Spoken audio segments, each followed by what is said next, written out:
하나님께 박수로 영광 돌려드립니다. 자, 오늘 우리가 읽은 본문 말씀을 통해서 이해할 수 없는 어려움이 와도 라는 제목으로 말씀의 은혜를 같이 나누겠습니다. 여러분, 누가 이런 얘기했습니다. 우리의 인생은 럭비공과 같다. 어디로 튈지 모른다는 얘기입니다. 우리 인생에 생각지 못했던 일들이 얼마든지 일어날 수 있다, 그런 뜻이죠. 만약에 우리가 생각하고 원했던 대로 계획한 대로 모든 것이 다 이루어졌다면 오늘 우리의 모습은 전혀 다를지도 모르겠습니다. 아마 우리의 배우자가 달랐을 수도 있고요. 우리의 그러면은 자녀가 달라졌을 수도 있고, 어쩌면은 오늘 이 시간에 이 자리에 없을 수도 있습니다. 사람들은 자기 생각한 대로 상황이 돌아가면 자신감이 있고 또 우리가 행복하다 얘기하지만은 또 내 뜻대로 되지 않으면 또 위축되고 또 우울감에 빠지기도 합니다. 그런데 우리의 인생은 럭비공처럼 우리 뜻대로 되지 않을 때가 많아요. 그렇기 때문에 우리 인생에 어떤 일이 생기느냐 하는 것보다 더 중요한 것은 뭐냐면 인생의 일들을 어떤 시각으로 바라보느냐, 어떻게 생각하느냐, 여러분 이것이 더 중요한 것입니다. 그것이 우리가 인생을 대할 때의 태도를 결정하는 거예요. 한 목사님의 쓴 칼럼을 읽었는데 그 내용이 참 와닿습니다. 인생을 이해하고 바라보는 데는 두 가지 시각이 있다고 하더라고요. 자, 우리가 살아가면서 행복을 위해서 중요하다고 여기는 다양한 것들이 있습니다. 건강, 학력, 돈, 가문, 배우자, 자녀, 여러 가지 등등이 있겠죠. 근데 어떤 사람들은 이런 항목들이 사슬의 고리들처럼 연결되어 있다고 생각을 합니다. 사슬의 고리들처럼. 또 어떤 사람들은 동아줄의 실가닥처럼 이렇게 엮여 있다 생각하는 사람이 있다는 거예요. 여러분들은 어떤지 한번 잘 생각해 보시기 바랍니다. 여러분이 살면서 아무런 문제 없이 순탄하기만 한 인생은 없습니다. 다양한 문제들을 우리가 만나게 됩니다. 누구는 건강이 문제고, 누구는 속속이는 자녀가 문제고, 누구는 진로가 문제고, 누구는 돈이 문제입니다. 자, 그런데 이런 문제들을 인생을 하나의 사슬로 보는 사람들은 이 여러 고리들이 다 연결되어 있는 것으로 본다는 거죠. 그래서 우리가 인생이 이 연결되어 있는 고리들이 다 제대로 있어야 우리가 건강하고 행복하다 이렇게 여긴다는 겁니다. 그런데 뭐 하나만 잘못되면 그 고리 하나가 깨지면 두동강이 난다고 생각을 하는 거예요. 우리 인생이 큰일 났다 생각하고 사느니 죽느니 이렇게 생각하게 된다는 겁니다. 그래서 이런 사람은 걱정이 끊일 날이 없습니다. 모든 고리들이 잘 연결돼 있어야 되는데 하나라도 끊어지면 그러면 삶에서 소망을 잃어버려요. 자, 이 칼럼을 쓴 목사님이 시골에서 목회를 할 때에 그 마을 이장님의 아들이 농약을 먹고 자살을 했답니다. 근데 그 아들이 고등학생이었는데요. 학교에서 선배들이 때리는 것을 못 견디고 유서를 쓰고 이제 자살을 한 겁니다. 자, 이 아이의 다른 것들은 근데 다 멀쩡했습니다. 몸도 건강하고요. 부모님도 다 좋으신 분들이고 또 집도 살만했습니다. 다른 고리들은 괜찮은데 이 학교라는 고리 하나가 문제가 생겼는데 그거 하나 때문에 인생 전부를 이 학생이 포기하고 말았다는 거죠. 자, 반면에 인생을 동아줄처럼 보는 사람들이 있습니다. 우리가 이렇게 봐야 돼요. 인생을 동아줄처럼 바라봐야 됩니다. 여러 가지 일들이 요소들이 동아줄의 여러 가닥처럼 함께 엮여 있다고 보는 겁니다. 그래서 우리 뜻대로 되지 않는 일들이 있으면 그 여러 실가닥 중에 몇 개가 끊어질 수 있는 거죠. 그러나 동아줄은 여전히 건재합니다. 몇 가닥이 끊어져도 줄 전체가 끊어지지 않아요. 다른 성한 가닥들이 여전히 남아있기 때문에 그래서 우리 인생 자체가 흔들리지 않습니다. 그리고 기다리다 보면 끊어진 것도 다시 이을 기회가 생기게 마련입니다. 그래서 이런 사람들은 끊어진 가닥들을 보면서 절망하는 것이 아니라 끊어지지 않은 것들을 바라보면서 소망을 할 수 있다, 감사할 수 있다 하는 얘기죠. 여러분 인생을 동아줄처럼 생각하시고 바라볼 수 있길 바랍니다. 오늘 우리가 성탄절을 기다리면서 예배하는 우리 가운데도요, 우리 인생에 여러분들 삶에 이해하지 못할 일들이 생겨서 어려워하고 힘들어하고 슬퍼하는 분들이 있을 수 있습니다. 기쁨과 소망으로 가득 차야 될 이 대림절에 성탄절을 앞두고 예배하고 있는데 예배에 집중이 되지 않고 은혜가 되지 않고 기쁨이 되지 않는 그런 분들이 있을 수 있어요. 오늘 본문에도 그런 사람들이 나옵니다. 오늘 본문의 내용을 우리들의 이야기로 여러분 생각하시고 잘 묵상하시길 바랍니다. 자, 오늘 수요일이 예수님이 이 땅에 오신 성탄절이에요. 그런데 예수님은 어느 날 갑자기 뚝딱하고 나타나신 것이 아닙니다. 하나님이 다 준비하시는 과정을 통해서 그렇게 오시는데, 예수님이 태어나기 1년 전에 아주 특별하고 신비스러운 일이 있었습니다. 그 당시에 사람들은 이 일을 잘 몰랐어요. 우리는 성경을 통해서 알지만 대부분의 사람들은 몰랐습니다. 어느 부부에게 일어난 아주 개인적이면서도 특별한 일이었습니다. 자, 오늘의 사건은 제사장 사가랴와 그의 아내 엘리사벳에게 일어난 일입니다. 자, 성경에서 이 두 사람, 이 부부에 대해서 뭐라고 표현하고 있냐면은 하나님 앞에 의인이다, 이렇게 표현하고 있습니다. 자, 하나님 앞에 의인이다. 사람들의 평가와 상관없이 하나님 보시기에 그들이 의인이다, 이렇게 말하고 있습니다. 여러분, 우리가 그런 평가를 받길 원합니다. 사람들의 평가보다 더 중요한 게 하나님의 평가예요. 하나님 앞에서 하나님 보시기에 의인이다, 이렇게 평가를 받아야 됩니다. 자, 근데 이 말이 그럼 이 부부에게는 모든 일이 다 순탄하게 계획대로 되었다는 말이냐? 그게 아닙니다. 그들의 삶에도 이해되지 않는 일들이 일어납니다. 어둠이 있습니다. 그러나 그런 가운데서도 하나님을 여전히 신뢰하고 이해될 수 없는 그런 상황 속에서도 하나님의 뜻에 순종하며 버티는 거예요. 자, 이 부부가 살던 때 그 시대는요, 어둠의 시대였습니다. 예수님이 태어나기 1년 전 일이죠. 이때는 먼저 정치적으로 어둠의 시기였습니다. 그 당시는 난폭하고 잔인한 헤롯이 유대의 왕으로 있을 때였습니다.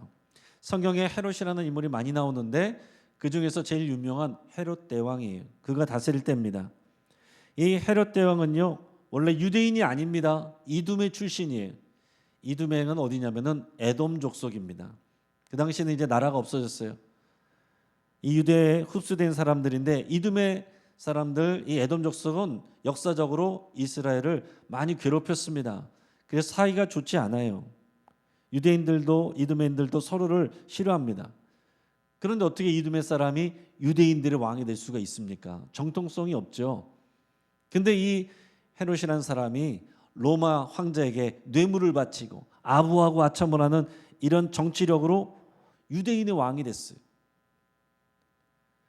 자, 나중에 예수님이 태어났다는 소식을 듣고 이 사람이 어떻게 했습니까? 그 근방에 있는 2살 이하의 모든 남자아이들을 죽여라, 이렇게까지 명령을 하는 잔인하고 폭력적인, 오직 자기의 기득권 사리 사욕만을 위해서 일하는 잔인하고 폭력적인 그런 왕이었습니다. 그런 사람이 다스리니 로마의 식민지배도 그래서 수탈당하는 것도 힘든데 지켜주고 보호해줘야 될 왕이 이런 모양이니 백성들이 얼마나 힘들었겠습니까?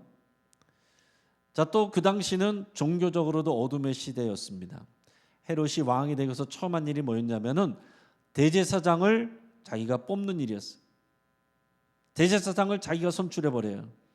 원래 대제사장은 지정된 혈통에서 이어지는 평생직인데 단임제로 바꿔버리고 자기가 마음에 든 사람을 뽑아버립니다.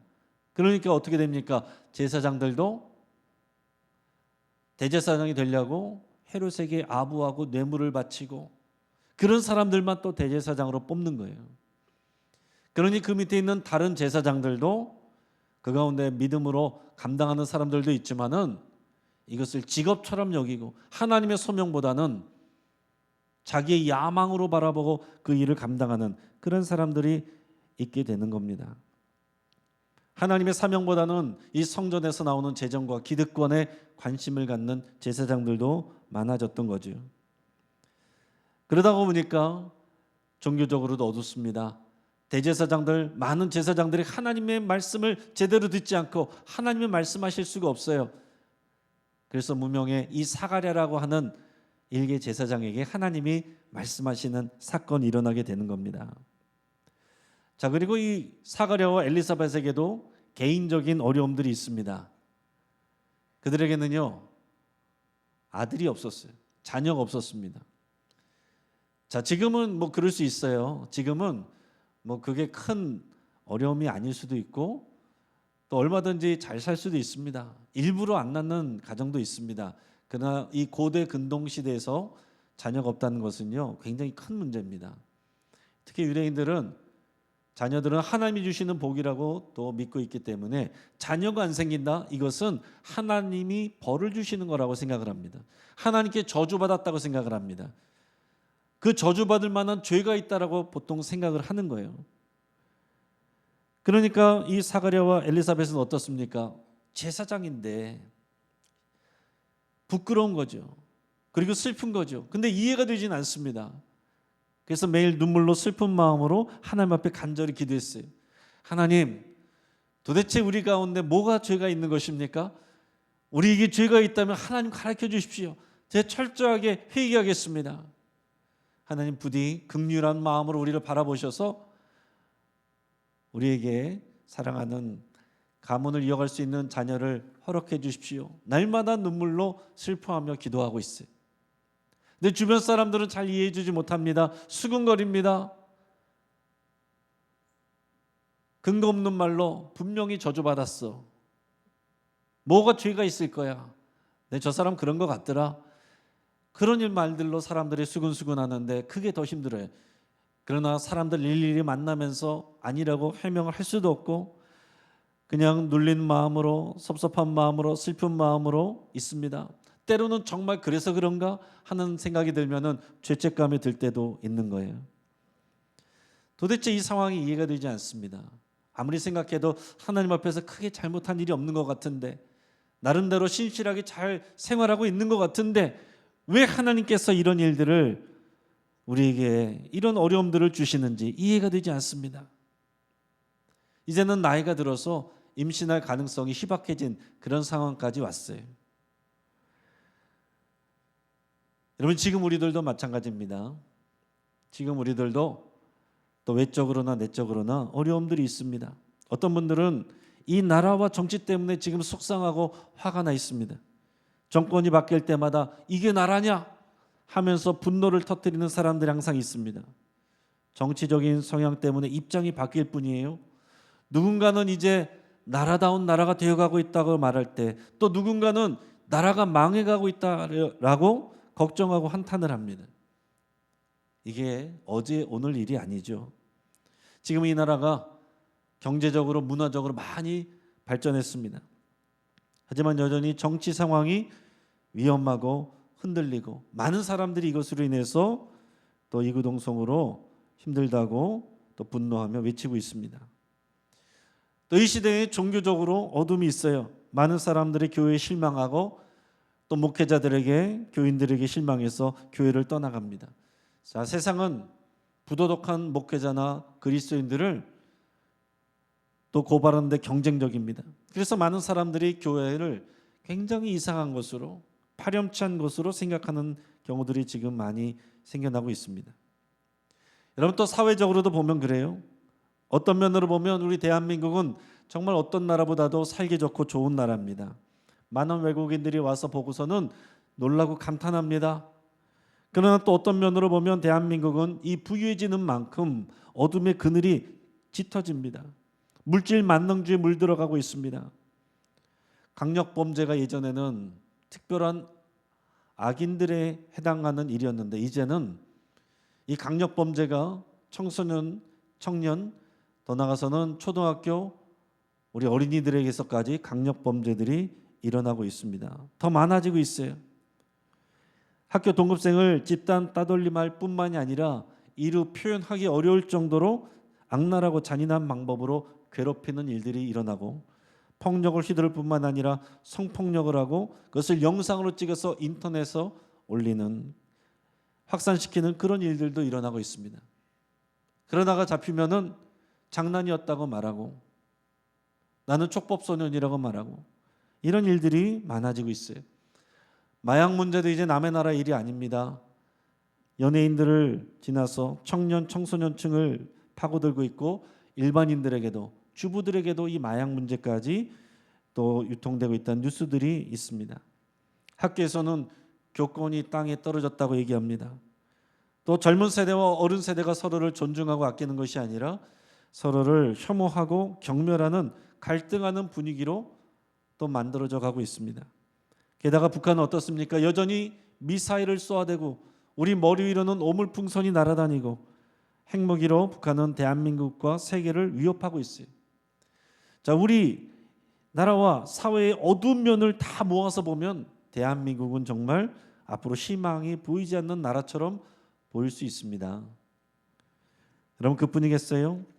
개인적으로 여러분 한두 가지씩은 다 어려운 일들이 있으시죠. 다 말하지 못하는, 공개하지 못하는 어려움들이 다 있을 겁니다. 어떤 분들은 경제 상황이 어려워서, 어떤 사람은 본인과 자녀의 진로가 막막해서, 어떤 분은 갑자기 병에 들어서, 어떤 분들은 가족들이 아파서, 어떤 분들은 또 관계가 틀어져서, 어떤 분들은 부부간의 갈등으로, 어떤 분들은 교회 성도들 간의 관계 때문에 아파하고 힘들어하고 상처받는 일들이 다 있습니다. 자, 이런 모든 문제들을요 다 모아서 다 객관적으로 비교하면 큰 일도 있고 작은 일도 있습니다. 그러나 우리는 큰 일에 대해서 크게 걱정하고 작은 일에 대해서 작게 걱정하고 그러지 않아요. 내 문제면 다 크게 느껴집니다. 그렇지 않습니까? 다른 사람들이 아무리 중한 병에 걸렸어도 내 손에 박혀있는 가시가 아프지 다른 사람들의 질병이 아프게 느껴지지 않거든요. 그러니까 각자가 내가 느끼는 그런 일들, 어려운 일들, 특히 이해할 수 없는 어려운 일들이 생기면 그게 전부인 것처럼 우리가 생각하게 되고 그것 때문에 우리 삶이 흔들리게 되고 신앙생활을 하면서도 기쁨을 잃어버리고 감사를 잃어버리는 일들이 있다는 얘기입니다. 오늘 사가랴 제사장과 엘리사벳도 그럴 수 있는 상황이었어요. 나라도 어렵고 개인적으로도 이해할 수 없는 일들 때문에 힘들었습니다. 슬펐습니다. 자, 그러던 중에 어느 날 이 사가랴가 이 성소에 들어가서 분향을 하게 됐는데 그때에 놀라운 일을 경험하게 됩니다. 자, 오늘 본문의 8절에서 12절까지 말씀을 같이 읽겠습니다. 마침 사가랴가 그 반열의 차례대로 하나님 앞에서 제사장의 직무를 행할새 제사장의 전례를 따라 제비를 뽑아 주의 성전에 들어가 분향하고 모든 백성은 그 분향하는 시간에 밖에서 기도하더니 주의 사자가 그에게 나타나 향단 우편에 선지라 사가랴가 보고 놀라며 무서워하니. 아멘. 자, 제사장인 사가랴가 순서가 와서 성소에 들어가서 분향단에 향을 피우고 있습니다. 자, 성소 안에는 분향단이 있어요. 거기 항상 좋은 향을 이제 피우는 것이 제사장이 할 일 중에 하나입니다. 자, 그런데 이게 보통 일이 아닙니다. 이게 굉장히 특별한 일이에요. 왜냐하면 그 당시 유대의 제사장들이 한 2만 명 정도 됐다고 합니다. 근데 2만 명 정도나 되는 제사장들이 자, 24개 그룹으로 성경에는 24반열이라고 표현되는데 24개 그룹으로 돌아가서 1년 동안 돌아가면서 이 성전의 업무를 하는 거예요. 그러면은 한 그룹당 1년에 2차례 섬기게 됩니다. 순서가 들어오면 각자 집에 있다가 순서가 되면 일주일 동안 예루살렘 성전에 와서 머물면서 거기에서 일주일 동안 이렇게 섬기게 되는 거예요. 자, 그러니까 한 그룹에 약 1,000명 가까이 되는 사람들이 있는 겁니다. 그 많은 사람들이 다양한 일들이 하는데 굳은 일도 있고 험한 일도 있고 근데 그 중에서 제사장들이 가장 하고 싶어하는 일이 뭐냐면 이 성소에 들어가서 분향하는 일이에요. 지금 밖에는 사람들이 다 기다리고 있는데 내가 대표로 들어가서 이 분향하는 일, 매일같이 이 일을 하는 것, 이게 굉장히 영광스러운 일입니다. 근데 너도 나도 다 하고 싶어 하잖아요. 1,000명 가까운 사람이 그룹 안에 있는데 그럼 누가 들어갑니까? 그래서 오늘 본문에 보면 전례대로 제비를 뽑아서 뽑힌 사람이 들어가는 거예요. 그러니까 여러분 50세까지 제사장이 역할을 하는데 그러고서 은퇴를 하는데요.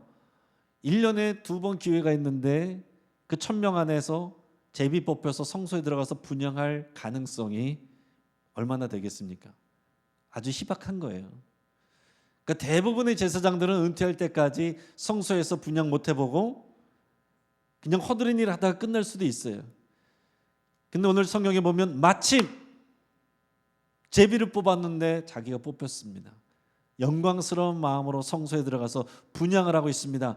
그런데 호련히 천사가 나타나서 향단 우편에 나타났어요. 서 있는 것이 보였습니다. 너무 놀라고 무서워했습니다.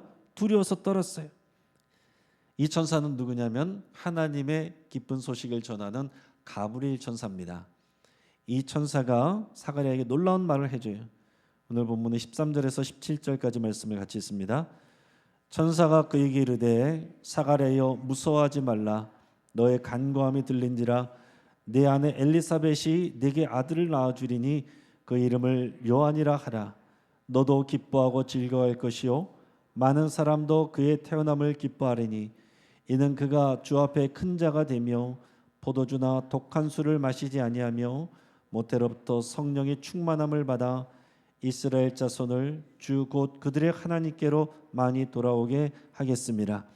그가 또 엘리야의 심령과 능력으로 주 앞에 먼저 와서 아버지의 마음을 자식에게 거스르는 자를 의인의 슬기에 돌아오게 하고 주를 위하여 세운 백성을 준비하리라. 아멘. 자, 사가랴와 엘리사벳에게 지금까지 아기가 없었는데 그것 때문에 너무 슬펐는데 이해가 되지 않았는데 천사가 나타나서 하는 말이 아들을 준다는 거예요. 하나님께서 너의 기도를 들으셨다는 겁니다. 나 혼자 하는 말인 줄 알았는데 하나님이 다 듣고 계셨대요.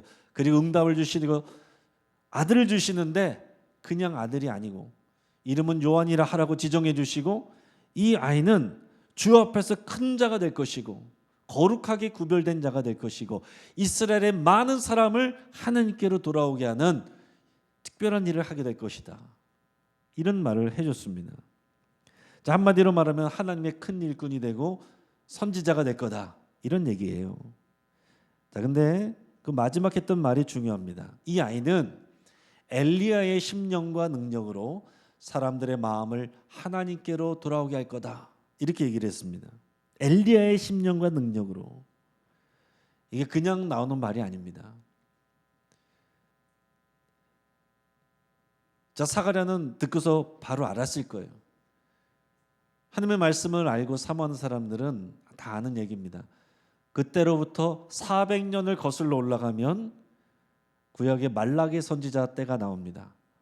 그때 상황은 어떤 거냐면은 남유다가 망해서 바빌론에 망해서 70년을 포로로 있다가 돌아왔던 때예요. 그래서 예루살렘 성전을 다시 짓고 말씀을 다시 배우고 다시 재건하는 그런 때였습니다. 근데 그때 백성들이요 하나님 앞에 실망했어요. 왜 실망했냐면은 이제 하나님께서 우리를 약속대로 돌아가게 하셨으니까 우리가 정말 성전 짓고 예배 열심히 하고 말씀 읽고 순종하면 하나님께서 정말 은혜와 복을 형통하게 부으셔서 다윗 때처럼 그렇게 어마어마한 영광을 주실 걸로 기대했는데 실상은 그렇지가 않았거든요.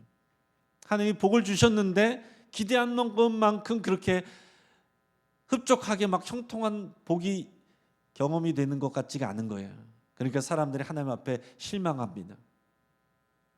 오히려 신앙생활 열심히 안 하고 교만한 사람들, 술수 쓰는 사람들이 잘 나가는 것 같아요. 그래서 하나님은 정의 하나님이 아니라고 말을 합니다. 그러니까 그들의 신앙이 형식화돼요. 껍데기가 돼갑니다. 마음을 잃어버려요. 제사장들이 제사를 드릴 때 제물을 하나님께는 흠없는 걸로 가장 좋은 거를 구별해서 드려야 되는데 대충 드립니다. 싼 걸로 아껴서 눈먼 거, 병든 거, 저는 거 이런 제물을 하나님 앞에 드려요. 그리고 안 믿는 사람하고 결혼한 것 때문에 결국 문제가 됐는데 우상 섬기는 사람들하고 결혼한 것을 아무렇지도 않게 여깁니다. 그리고 마음에 안 든다고 함부로 아내를 버리고 이혼을 합니다. 품삯을 줘야 될 일꾼들에게 갑질을 합니다. 사회적으로 어렵고 가난한 사람들 돌보질 않습니다.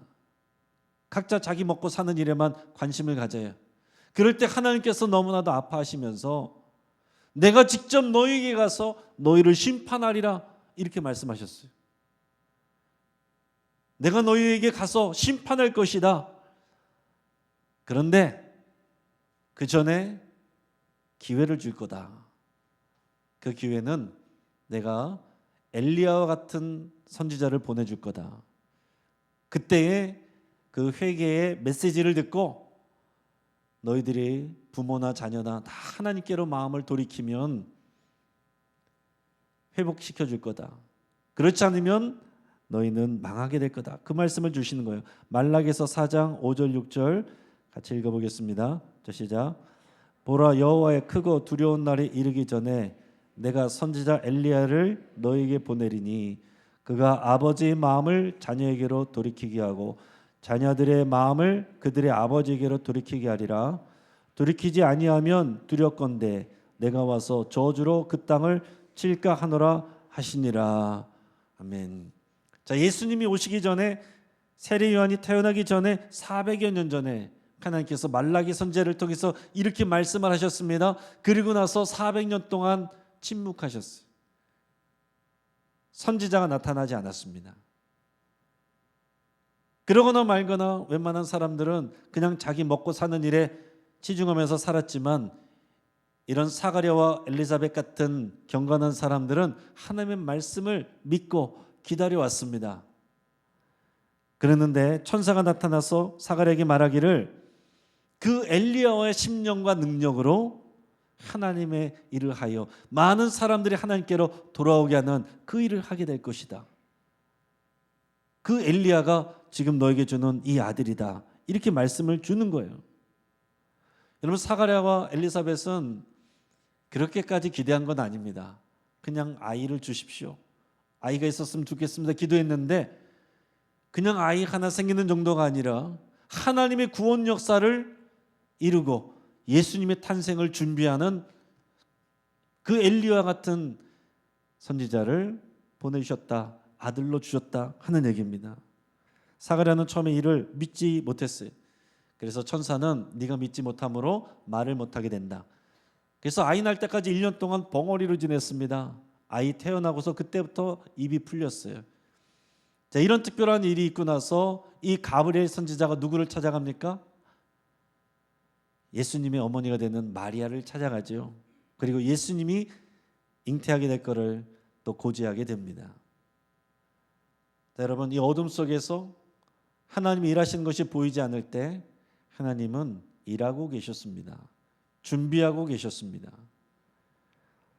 사랑하는 여러분, 이제 말씀을 정리하겠습니다. 오늘 이 본문의 내용은 예수님이 오신 그때로부터 400여 년 전 말라기 선지자를 통해서 엘리야를 오게 할 거고 그게 마지막 기회고 너희가 하나님 앞에 회개하고 돌아와야 된다라고 말씀하셨는데 그 일이 성취된 사건이에요. 정말로 세례 요한은 빈들에서 광야에서 사람들에게 회개하라 외쳤고 많은 사람들이 하나님 앞에 회개하며 돌아왔습니다. 그러나 그게 전부가 아니고 예수님이 오신 것을 준비하는 그 귀한 일을 한 거죠. 사가랴와 엘리사벳의 입장에서 보면 정치적으로, 종교적으로, 사회적으로 어둠의 시대, 개인적으로 이해할 수 없는 일들이 일어나서 아프고 힘들고 슬픈 그때에 하나님께서 그 기도를 듣고 계셨고 그들의 믿음의 순종을 보고 계셨고 일하고 계셨고 준비하고 계셨다는 거예요. 이해할 수 없는 그 어려움이 왔을 때 믿음으로 하나님 앞에서 순종하며 있었더니 이해할 수 없는 놀라운 큰 은혜를 하나님께서 부어주신 겁니다. 여러분, 오늘 우리가 사는 이 시대에도요, 당연히 어둠이 있습니다. 어둠이 없던 적이 없습니다. 또한 개인적으로 저나 여러분들이나 누구나 다 어려운 일들이 있습니다. 우리가 신앙생활 열심히 하는데도 마찬가지로 이해할 수 없는 어려움이 생깁니다. 오히려 신앙생활을 열심히 하면 더 이해하기가 어렵겠죠. 그러나 하나님은 하나님의 선한 계획을 이뤄가고 계십니다. 우리의 기도가 허공에 사라지는 것 같아도 하나님은 다 듣고 계십니다. 우리가 이해할 수 없는 어려움이 와도요, 우리가 소망을 품을 수 있는 이유가 바로 하나님이 다 듣고 계시고 선한 계획으로 여전히 일하고 계시기 때문에 그렇습니다. 그 열매가, 그 증거가 예수님의 탄생이고요. 오늘 우리는 그 예수님의 탄생을 소망하고 기다리며 예배하고 있습니다. 오늘 사가랴와 엘리사벳의 이야기가 오늘 우리들의 간증이 되기를 주의 이름으로 축복합니다. 같이 한번 기도하겠습니다.